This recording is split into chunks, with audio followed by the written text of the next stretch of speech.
International rugby is nearly back, and I love it. And the starting pistol has been fired on the July test window because we've got our first team announcement ahead of the weekend. And of course, the first team announcement, as it usually does, comes from South Africa. Bok Tuesday continues. Rassie Erasmus has named his team nice and early to get the juices flowing. And there it is. And I tell you what, that's a proper team, isn't it? That is meaty. They're not messing about, not too much in the way of experimentation. It looks like the sort of team that might inflict the biggest defeat on the Romans since Carthage. Hannibal in 500 BC or whenever it was. My goodness me, that's a hell of a team. Headlines for it are Vincent Tshituka getting a test debut after a brilliant performance in that non-cap match against the Barbarians at the weekend. Jesse Creel is skipper for the first time in a full test match, with Siya Kolisi still sidelined. Eben Etzebeth returning after a knock. He's vice-captain. Damian Willemse with his first international rugby since the Rugby World Cup final. He has been blighted with injury. Good to see him back in on the international stage. Hondre Pollard, the Iceman, is in at fly half for Sasha Feinberg and Gomazulu, and Morne van den Berg continues at scrum half. Jean-Luc Dupria, I don't know if it's injury or I saw it written somewhere he was on family leave. Whatever the case, it's Jasper Wiese who comes back in at number 8. And is that a new first choice front row with Wilco Low in alongside Oxenche and Malcolm Marks? Quadzilla himself in the number 3 jersey, a 6-2 split on the bench where there is insane levels of experience and depth. It is a frightening squad when you look at the players that aren't even there and the options. It's just wild. So there you go. Tell me your thoughts in the comments down below. I'm Tim. This is Egg Chasers. And yeah, I want to start with that Vincent Tshituka story. He's photographed there, and it is an amazing story. And it is the stories in rugby which really just like connect you as fans to players on a sort of emotional level. And you can imagine Vincent Tshituka's story being told on a future episode of Chasing the Sun. If there's a Chasing the Sun 3 after the next World Cup in Australia and he's in the squad, this is absolutely going to be a story because it is really powerful. So he was born and in his early years lived in the Democratic Republic of Congo, where there was significant political unrest such that his family escaped to South Africa for a new life, and he moved there at the age of 4. And the parents worked really, really hard, didn't have a lot in the way of money, a home filled with love, and a father that went out and grafted. Collecting scrap was one of his jobs, for example. That's the sort of sacrifice they made, and it paid off because the boys clearly had a lot of athletic talent, such that Vincent Tshituka got a scholarship to the University of Johannesburg. That took him to the Lions, to the Sharks, and now to the Boks, where he is going to make his test debut at the weekend. And that is just a feel-good underdog story, isn't it? And it's only recently that his citizenship documentation got sorted. So that's going to be amazing. I love it. Absolutely love it. He's alongside in the back row, Marco van Staden. I wonder, I don't know, I was about to say, is he fortunate to be in the starting 15? But then every time he plays for the Boks, he seems to do brilliantly. He almost plays better in green and gold than he does for the Bulls. But handy player. And obviously, Siya Kolisi is out. There's other players in the back row that are out. So, I mean, who knows what the composition of that back row is going to be when everyone's available. But there are options. Question, is that the first choice front 5? Lou Diaga was absolutely brilliant in his first game back in, 2 years. He was superb, really impressive.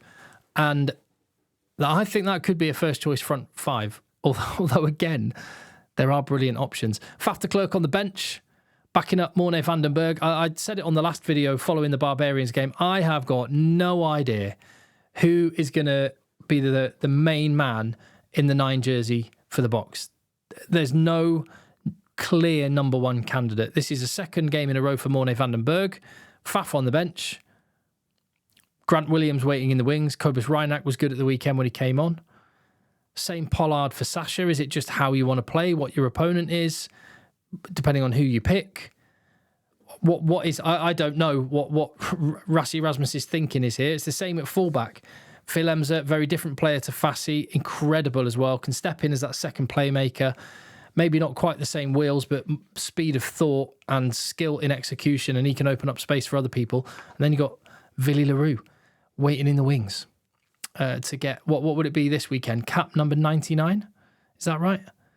It's getting close, isn't he? In terms of age, actually, I've said this a bunch of times. One thing I really, really appreciate, and I say this as an Englishman, one thing I really appreciate about Rassie Erasmus and his approach is how much he values experience.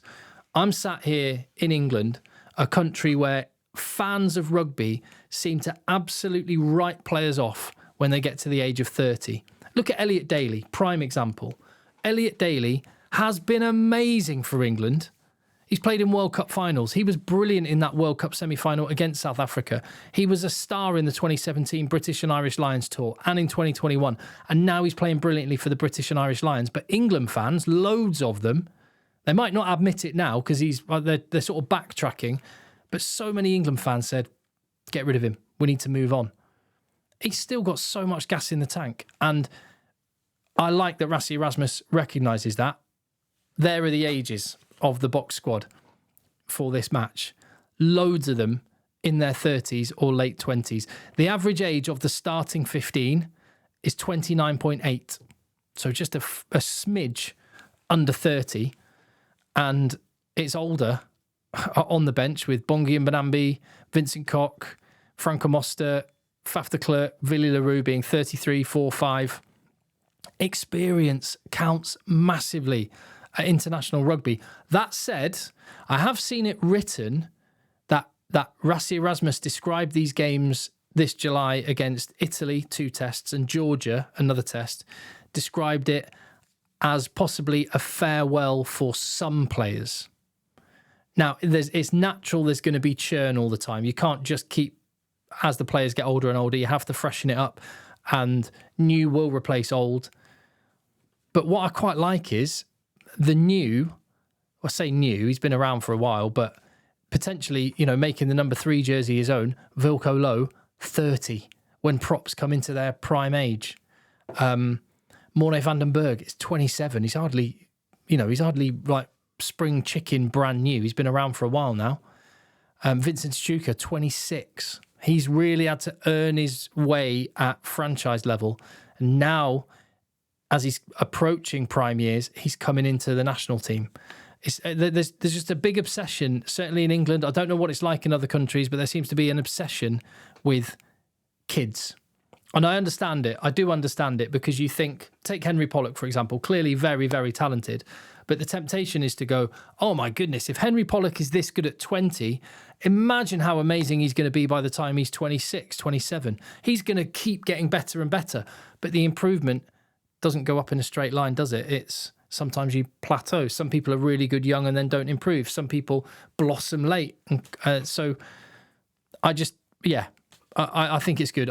Experience is undervalued, but not by South Africa. As for, if you're up against, so you're going to be up against Italy. They've got a lot of good players. They can be good on their day. I expect South Africa to win, probably comfortably at home.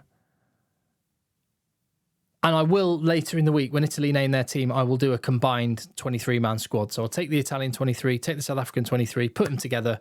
Which ones would you pick? My gut feeling is there might be 2 Italians in the 23.